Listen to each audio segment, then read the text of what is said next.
اعوذ باللہ من الشیطان الرجیم بسم اللہ الرحمن الرحیم۔ اب اس کے بعد ذکر شروع ہو رہا ہے حضرت ابراہیم علیہ السلام کا۔ وہ بات سمجھ لیجئے کہ کیا وجہ ہے اس کی۔ دیکھیے حضرت ابراہیم کی نسل کی یہ دو شاخیں چلی، ویسے تو تین ہیں۔ عام طور پر لوگوں کے علم میں ہے کہ دو بیویاں تھیں، حضرت ہاجرہ سے حضرت اسماعیل پیدا ہوئے، بڑے تھے، حضرت سارہ سے حضرت اسحاق، ان کے بیٹے یعقوب، یعقوب کے 12 بیٹے بنی اسرائیل۔ حضرت اسماعیل کو حضرت ابراہیم نے آباد کیا خانہ کعبہ کے پاس لا کر، بواد غیر ذی زرع، تو وہاں یہ جو ہے ایک نسل چلی۔ لیکن نبوت جو ہے حضرت ابراہیم کے بعد حضرت اسماعیل کو تو ملی، اس کے بعد مسلسل یوں سمجھیے کہ تقریباً 3000 کا فصل ہے سالوں کا کہ کوئی نبوت اس شاخ میں نہیں آئی۔ نبوت کا سلسلہ چلا دوسری شاخ میں، حضرت یعقوب، حضرت اسحاق، حضرت یعقوب، حضرت یوسف، چلتے جائیے، اور پھر حضرت موسیٰ اور ہارون سے شروع ہو کر حضرت عیسیٰ اور یحییٰ تک 1400 برس مسلسل۔ اگرچہ تیسری شاخ بھی تھی، بنو قطورہ کہلاتے، تیسری اہلیہ آپ کی تھی قطورہ۔ بنی قطورہ میں سے ان کی اولاد بڑی کثیر تھی، ان میں سے ایک مدین تھے، مدین یا مدیان، ان میں حضرت شعیب کی بعثت ہوئی تھی۔ حضرت شعیب بھی حضرت ابراہیم کی نسل میں سے ہیں، لیکن بنی مدیان میں سے۔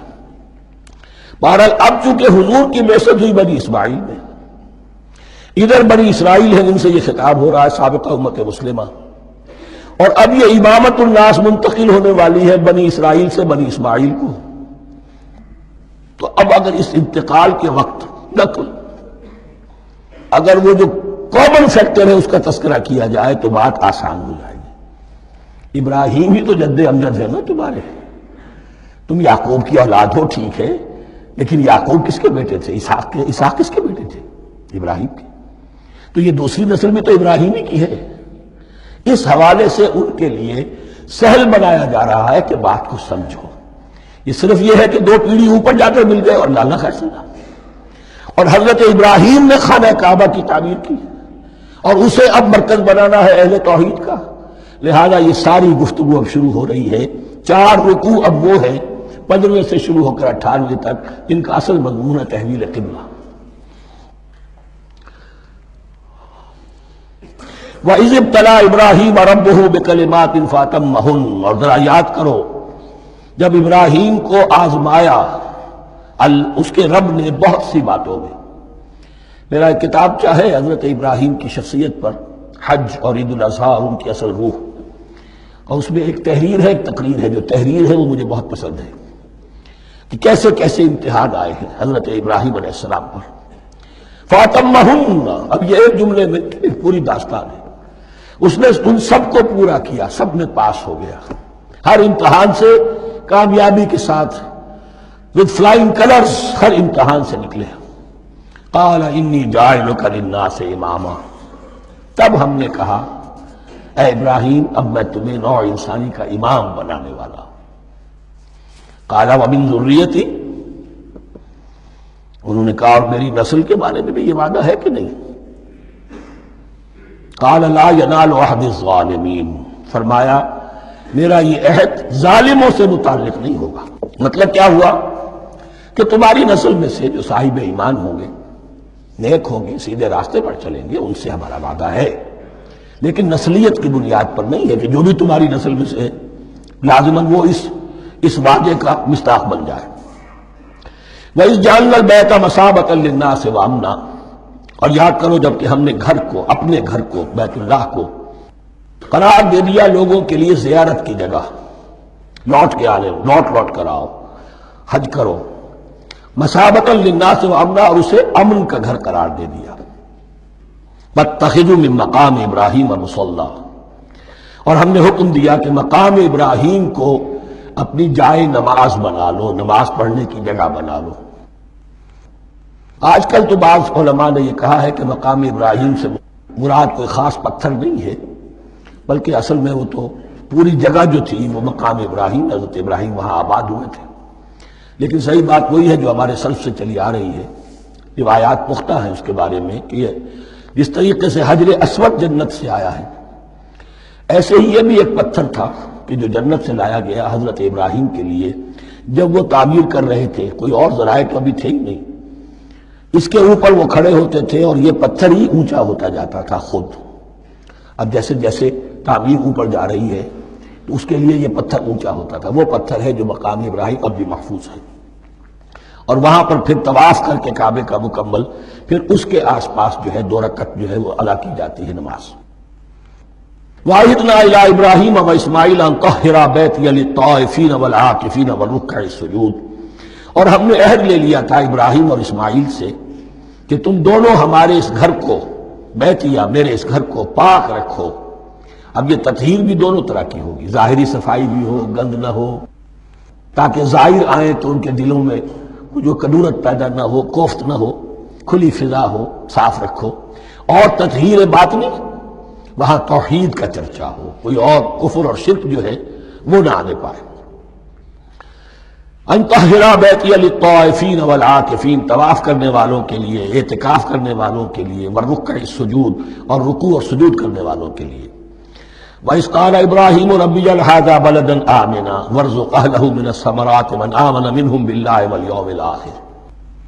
اور یاد کرو جب کہ ابراہیم نے کہا تھا اے میرے پروردگار اس گھر کو امن کی جگہ بنا دے اور اس کے رہنے والوں، اس کے ہاں آباد ہونے والوں کو یعنی بنی اسماعیل کے لیے ان کو رزق عطا فرما، میووں کا اور پھلوں کا.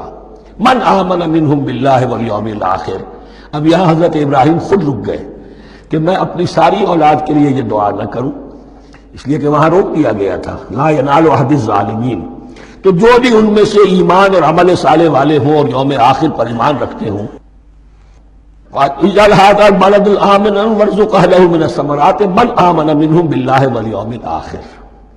اب یہاں دیکھیے اللہ تعالیٰ نے گویا کہ ہم کہیں گے ازرہ شفقت مسکراتے ہوئے گویا کہ فرمایا کہ ابراہیم قال ومن کفر، تمہاری اولاد میں سے جو کفر کرے گا فأمتعه قلیلا، اس کو بھی میں دنیا کا ساز و سامان تو دوں گا، امامت میں شامل نہیں کر سکتا، لیکن یہ کہ دنیاوی طور پر مال و متاع جو ہے وہ ان کو بھی میں دوں گا. ومن کفر فأمتعه قلیلا ثم اضطره الى عذاب النار، ہاں پھر اسے کشاں کشاں لے آؤں گا جہنم کے عذاب کی طرف. وبئس المصیر، اور وہ بہت ہی بری جگہ ہے لوٹنے کی. وَإِذْ يَرْفَعُ إِبْرَاهِيمُ الْقَوَاعِدَ مِنَ الْبَيْتِ وَإِسْمَاعِيلُ، اور یاد کرو جب کہ ابراہیم اٹھا رہے تھے ہمارے گھر کی بنیادوں کو، اور اسماعیل باپ بیٹا دونوں لگے ہوئے تھے. یہاں لفظ جو قواعد آیا ہے اس کو نوٹ کیجئے، قواعد قاعدے کی جمع ہے اور یہ بنیادوں کو کہا جاتا ہے. اور اس میں اشارہ ہے حضرت ابراہیم اصل معمار اور بانی نہیں ہے کعبے کے. کعبہ بنایا ہے حضرت آدم نے. ان اول بیت وضع للناس للذی بمکہ، پہلا گھر. اب کیسے ممکن تھا حضرت آدم علیہ السلام کے زمانے سے لے کر اور حضرت ابراہیم تک کم و بیش جو ہے 4000 برس ہے. عام اندازہ جو ہے تورات کا اگر آپ لگائیں تو کوئی مسجد نہیں بنی ہوگی کیا؟ یہ پہلا گھر ہے، پہلا وہ گھر خدا کا. تو اس کی بنیادیں رہ گئی تھی، باقی وہ امتداد زمانہ سے، اور چونکہ یہ سیلاب کا راستہ تھا، سیلاب کی وجہ سے وہ سب جو ہے دیواریں بہہ گئی تھی، صرف بنیادیں تھیں. ان بنیادوں کو پھر وَإِذْ بَوَّأْنَا لِإِبْرَاهِيمَ مَكَانَ الْبَيْتِ، یہ سورہ حج میں جا کر مضمون تفصیل سے آئے گا. اب میں آئے گا کہتا ہوں، آ چکا ہے حقیقت کے اعتبار سے، اس لیے کہ یہ ساری مکی صورتیں ہیں جو نازل ہو چکی ہیں سورہ بقرہ سے بہت پہلے. تو جب وہ ان بنیادوں کو اٹھا رہے تھے تو دعائیں مانگ رہے تھے. ربنا تقبل منا انک انت السمیع العلیم، اے رب ہماری اس کوشش کو، ہماری اس مشقت کو، محنت کو قبول فرما. باہر گھر بنا رہے ہیں، پتھر اٹھا اٹھا کر لا رہے ہیں. حضرت اسماعیل کی عمر اس وقت لگ بھگ 13 برس ہے، ہاتھ بٹا رہے ہیں. ربنا تقبل منا انک انت السمیع العلیم، اے رب ہماری اس کوشش کو شرف قبول عطا فرما، یقیناً تو سب کچھ سننے والا اور جاننے والا ہے. ربنا وجعلنا مسلمین لک، اور اے رب ہمیں اپنا فرما بردار بنائے رکھ. نوٹ کیجئے ابراہیم کہہ رہے ہیں. تو میں اور آپ اگر مطمئن ہو جائیں کہ میری موت لازماً حق پر ہوگی تو بہت بڑا دھوکہ ہے. ڈرتے رہنا چاہیے، اللہ کی پناہ طلب کرتے رہنا چاہیے. ربنا وجعلنا مسلمین لک، اے اللہ ہم دونوں کو اپنا فرما بردار بنائے رکھ. ومن ذریتنا امۃ مسلمۃ لک، اور ہم دونوں کی نسل میں سے اٹھائیو برپا کی جو ایک امت جو تیری فرما بردار امت ہو۔ وارنا مناسکنا، اور اے پروردگار تیرا گھر تو ہم نے یہ بنا دیا، اب اس کے جو رسومات ہیں وہ ہمیں سکھا، جو مناسک حج ہیں۔ ارنا مناسک، اب کیسے حج کریں، کیا آداب ہوں گے، طواف کیسے ہوگا، کیا کریں گے۔ وتب علینا، اور ہم پر اپنی شفقت کی نظر فرما۔ انک انت التواب الرحیم، یقیناً تو ہی ہے بہت ہی زیادہ توبہ کا قبول فرمانے والا اور شفقت کے ساتھ رجوع کرنے والا۔ اعوذ باللہ من الشیطان الرجیم، بسم اللہ الرحمن الرحیم۔ ربنا وبعث فیہم رسولا منہم، اور اے ہمارے پروردگار ہماری اس نسل میں، اب چونکہ ہماری نسل مراد ہے بنی اسماعیل، بنی اسرائیل اسماعیل کی نسل میں سے تو نہیں ہے نا، یہاں دونوں کی نسل سے مراد ہے تو وہ بنی اسماعیل، ہماری اس نسل میں اٹھائی ہو ایک رسول انہی میں سے، باہر کا نہ ہو، کوئی مغایرت کا اجنبیت کا پردہ حائل نہ ہو۔ وہ کیا کرے، یتلو علیہم آیاتک، تیری آیات ان کو پڑھ کر سنائے، وَيُعَلِّمُهُمُ الْكِتَابَ وَالْحِکْمَةَ، اور صرف سنائے نہیں، تعلیم دے انہیں کتاب اور حکمت کی۔ صرف سنا دینا تو بہت آسان کام ہے، سکھانا، تعلیم دینا، دلوں میں بٹھانا، اور حکمت، وَيُزَكِّيهِمْ، اور ان کو پاک کرے، ان کا تزکیہ کرے، ان کے دلوں میں تیری محبت اور آخرت کی طلب کے سوا کوئی طلب باقی نہ رہنے دے۔ انک انت العزیز الحکیم، یقیناً پروردگار تو ہی ہے زبردست اور کمال حکمت والا۔ وَمَن يَرْغَبُ عَن مِّلَّةِ إِبْرَاهِيمَ إِلَّا مَن سَفِهَ نَفْسَهُ، اور ایسا شخص کون سا ہوگا جو ابراہیم کے طریقے سے منہ موڑے۔ یہ رغبت کا لفظ عربی زبان میں دونوں طرف جاتا ہے، رغبہ الی، کسی شے کی طرف رغبت ہونا، محبت ہونا، میلان ہونا، اور رغبہ عن، کسی شے سے متنفر ہونا، کسی شے سے ابا کرنا، اس کو چھوڑ دینا۔ وَمَن يَرْغَبُ عَن مِّلَّةِ إِبْرَاهِيمَ إِلَّا مَن سَفِهَ نَفْسَهُ، سوائے اس کے جس نے اپنے آپ کو حماقت ہی میں مبتلا کرنے کا فیصلہ کر لیا ہو، اور کون ہوگا جو ابراہیم کے طریقے سے منہ موڑے۔ وَلَقَدِ اصْطَفَيْنَاهُ فِي الدُّنْيَا، اور ہم نے تو اسے دنیا میں بھی پسند کر لیا تھا، چن لیا تھا۔ وَإِنَّهُ فِي الْآخِرَةِ لَمِنَ الصَّالِحِينَ، اور یقیناً آخرت میں بھی وہ ہمارے صالح بندوں میں سے ہوں گے۔ اذ قال له ربه اسلم قال اسلمت لرب العالمین، جب جب کہا اس سے اس کے پروردگار نے کہ مانو میرا حکم، اس نے کہا پروردگار قبول ہے تیرا حکم، یہاں تک کہ ذبح کرو بیٹے کو، حاضر۔ یہ آخری امتحان تھا، آخری 100 برس کی عمر میں، 87 برس کی عمر میں دعائیں مانگ مانگ کر بیٹا لیا تھا اسماعیل۔ حضرت سارہ کے ہاں کوئی اولاد نہیں ہوئی تھی، اب وہ 13 برس کا تھا، بازو بن گیا تھا، اور اس وقت ذبح کرنے کا حکم آیا۔ جب بھی کہا ہم نے مانو ہمارا حکم، قال اسلمت لرب العالمین، اللہ تعالی ہمیں بھی توفیق دے کہ اس کی پیروی کرے۔ وَوَصَّىٰ بِهَا إِبْرَاهِيمُ بَنِيهِ وَيَعْقُوبُ، اور اسی کی وصیت کی تھی ابراہیم نے بھی اپنے بیٹوں کو اور یعقوب نے بھی۔ یا بنی، وہ کیا تھی نصیحت، ہے میرے بیٹو، ان اللہ اصطفیٰ لکم الدین، دیکھو اللہ نے تمہارے لیے دین کو پسند فرما لیا ہے۔ کون سا دین؟ فلا تموتن الا وانتم مسلمون، اور دیکھنا موت نہ آنے پائے مگر فرما برداری کی حالت میں۔ یہی بات آئے گی سورہ آل عمران میں مسلمانوں سے خطاب کر کے، یا ایھا الذین آمنوا اتقوا اللہ حق تقاتہ ولا تموتن الا وانتم مسلمون، اور ان الدین عند اللہ الاسلام ومن یبتغ غیر الاسلام دینا فلن یقبل منہ۔ ام کنتم شہداء اذ حضر یعقوب الموت، کیا تم اس وقت موجود تھے جب یعقوب کی موت کا وقت آیا، جب آدم کی یعقوب پر موت، یہ لفظی ترجمہ ہوگا، اذ حضر یعقوب الموت اذ قال لبنیہ ما تعبدون من بعدی، حضرت یعقوب نے اپنے سارے بیٹوں کو جمع کیا، 12 کے 12، اور مصر میں پہنچ چکے تھے یہ حضرت یوسف علیہ السلام کے ذریعے سے، جو سورہ یوسف میں ساری کہانی آئے گی، وہاں انتقال ہوا۔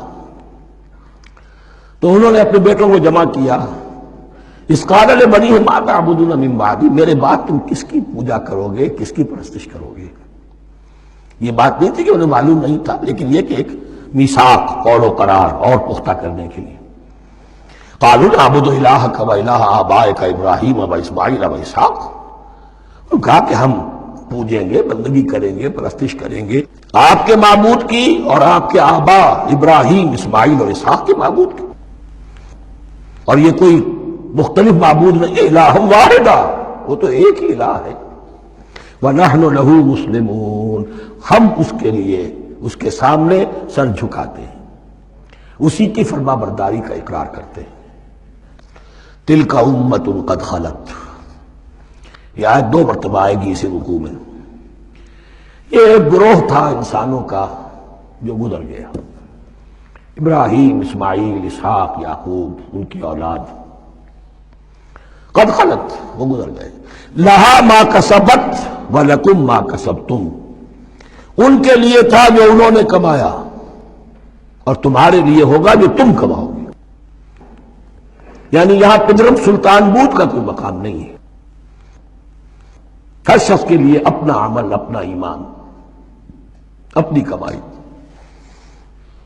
وَلَا تُسْأَلُونَ عَمَّا كَانُوا يَعْمَلُونَ، تم سے یہ نہیں پوچھا جائے گا کہ وہ کیا کرتے تھے، تم سے پوچھا جائے گا تم کیا کر کے لائے ہو۔ تو راچے ہیں، پدرم سلطان بود تو راچے ہیں، تم کیا ہو بھائی، تم اپنی بات کرو، باپ تمہارا سلطان تھا، ہوگا۔ اعوذ باللہ من الشیطان الرجیم، بسم اللہ الرحمن الرحیم۔ وَقَالُوا كُونُوا هُودًا أَوْ نَصَارَىٰ تَهْتَدُوا، لیکن اس پس منظر میں اب ان کی خباثت کو نمایاں کیا جا رہا ہے کہ یہ تو تھی وصیت ابراہیم کی اور یعقوب کی، اور اس وقت کے یہود و نصارہ کا کیا رویہ ہے؟ قَالُوا كُونُوا هُودًا أَوْ نَصَارَىٰ تَهْتَدُوا، وہی متحدہ محاذ حضور کے خلاف۔